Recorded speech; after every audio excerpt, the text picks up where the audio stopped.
While some kings of the Vale chose to join the Andals and met a horrible fate, some kings of the various regions of the Vale chose to fight the Andals, before meeting a horrible fate. York Royce VI, one of the Bronze Kings, decided he wouldn't give up his land without a fight when the Andals invaded. When 7 Andal longships came to his shores, the Bronze King destroyed the ships and used the heads of the captains and crew for decor for the walls of his home. For generations, those that descended from York VI fought against the Andals, refusing to give in. York's grandson, Robar II, would be the last Bronze King to resist. He had become the King of Runestone less than 2 weeks before his 16th birthday. Robar was an incredibly skilled warrior, intelligent, and more importantly, very charming. Robar saw weakness in the Andals. Though they all came from the same region with the same intent, the Andals weren't a cohesive force. At the point of Robar becoming a king, the Andals now controlled 3/4 of the Vale and had begun to fight each other for more control and territory. Hoping to push the Andals out of the Vale, Robar recruited what was left of the First Men houses. The Hunters of Longbow Hall he recruited by defeating Lord Hunter in an archery contest, though there is a debate whether Robar had cheated. He also recruited the Belmores of Strong Song, the Coldwaters of Coldwater Burn, the Redforts of Redfort, Ursula Upcliffe, a sorceress who claimed her husband was a Merling king, and any and all houses and clans that would come to his side to fight the Andals in exchange for grants of land, gold, and even marriages. All these houses gave up their crowns and bent the knee to King Roybar Royce, and he was declared the High King of the Vale, the Fingers, and the Mountains of the Moon. Together, Robar led his new army to defeat the disjointed Andals. Concentrating on one area at a time, he focused his army on one enemy while utilizing the nearby Andals to also bring down his enemy. Easy to do, as the Andals were always greedy to take out another Andal to get their territory. First, Robar went after the Lord of the Fingers, House Corbray. In battle, Robar killed Kyle Corbray after striking his Valyrian steel sword, Lady Forlorn, from his hand. Robar then sent his sister inside the walls of Gulltown to get the sheets to turn on the Graftons and open the gates. Next, the Hammer of the Hills, the Andal king that controlled the eastern end of the Vale, was destroyed at Iron Oaks. This is when the other remaining Andals realized they were in trouble, and they were smart enough not to make the mistakes some of the Vale First Men had made. They would no longer use the First Men to destroy other Andals, but instead all the Andals would join together to stop Robar and his First Men forces. The man that ended up leading the now united Andals was a knight named Sir Artus Arryn. Artus Arryn, a resourceful and cunning man, was considered one of the finest warriors and to excel above all else in sword, lance, and morning star. More importantly than that, everyone loved this guy. So despite not being an Andal king, or even an Andal lord, when Artus Arryn brought the surrounding Andals together, they listened and joined him. Now what's interesting about this is that Sir Artus had actually been born in the Vale at the shadow of the Giant's Lance. The Giant's Lance is the tallest peak of the Mountains of the Moon and has falcons that soar around its peak.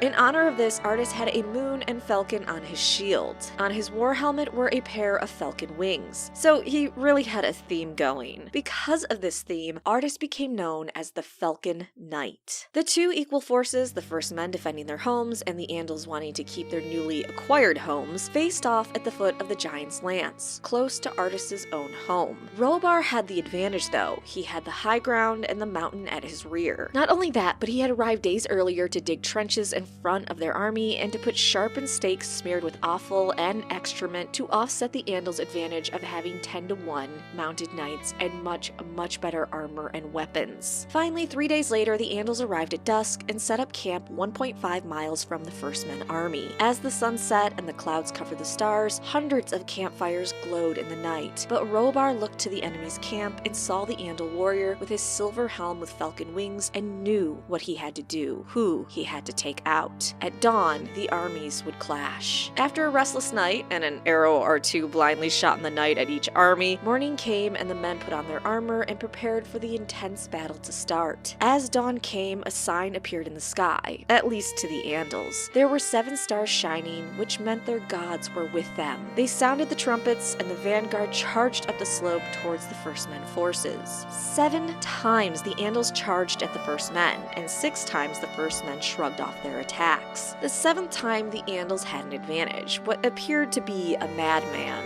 Thorgold the Toilet was a huge man, always going in battle naked from the waist up, covered in a bloody 7-pointed star, and he had an axe in both hands at all times. They called him Thorgold the Grim because the man charged into battles laughing, so kind of an ironic name, I guess. According to legend and song, Thorgold felt no pain, and if lore is right and not exaggerated, he broke through the First Men army with tons of bleeding wounds, absolutely massacring Lord Redfort's warriors. When Thorgold got to Lord Redfort himself, he took off the man's arm at the shoulder in a single cut. When the sorceress, Ursula Upcliffe, who had joined King Roybar Royce, appeared on her blood-red horse to curse the huge man, he leapt on the woman, grasping her face with his bare, bloody hands, and tore her head from her shoulders as she screamed for mercy. Whether she was just a bad sorceress or he was truly that epic of a man can't be said. Either way, she died very painfully. Through all this fighting, Thorgold had made a gap in the army of the First Men, and the Andals seized it. However, King Roybar wasn't finished yet, and gathered his men to rush against the forces, swinging his Valyrian steel sword that he had gotten at the fingers Lady Forlorn, killing any that got in his way. He rode up to Thorgold and swung the sword at the giant's head, but Thorgold, hopped up on probably a lot of adrenaline and something else, sought to catch the blade with his bare hands. The sword ended up cutting his hands clean off and buried itself in the giant's skull. Thorgold died as he lived, laughing like a madman, except this time he was choking on his own blood. Roybar then turned his attention on Ardys Arryn. Bronze armor met with the silvered Andal warrior and they clashed. However, a Valyrian steel sword is a huge advantage, and quickly he killed Ardys. Or so he thought. Roybar had in fact killed a fake Ardys, and now 500 Andal knights were coming down the giant's lance to attack the First Men's rear. Turns out fighting in the area Ardys had been born and raised wasn't the brightest idea. He had remembered the Goat Pass and secretly led his men to surprise the First Men while they were distracted by the front forces. Of course, leading the attack was the real Falcon Knight. Pinched in the front and back, the First Men had no chance. All 30 First Men lords, many of them who had given up their crowns to serve under Roybar, died. It isn't clear who killed Roybar in the end. What is known is that House Corbray reclaimed their sword, Lady Forlorn from him, and it makes people believe that it was likely a Corbray that did him in. It doesn't matter in the end, as the First Men were all but done for. 14 noble old First Men houses were ended that day, and the ones that remained were allowed to at great cost. They lost gold, land, hostages, and were forced to swear loyalty to Ardys Arryn, first of his name, now King of the Mountain and Vale. It would take centuries for these houses to regain any pride or power. The 5 First Men houses we know survived the battle were the Royces, Belmores, Coldwaters, Hunters, and Redforts. But the time of the Bronze Kings were at an end. There would never be another king from House Royce again.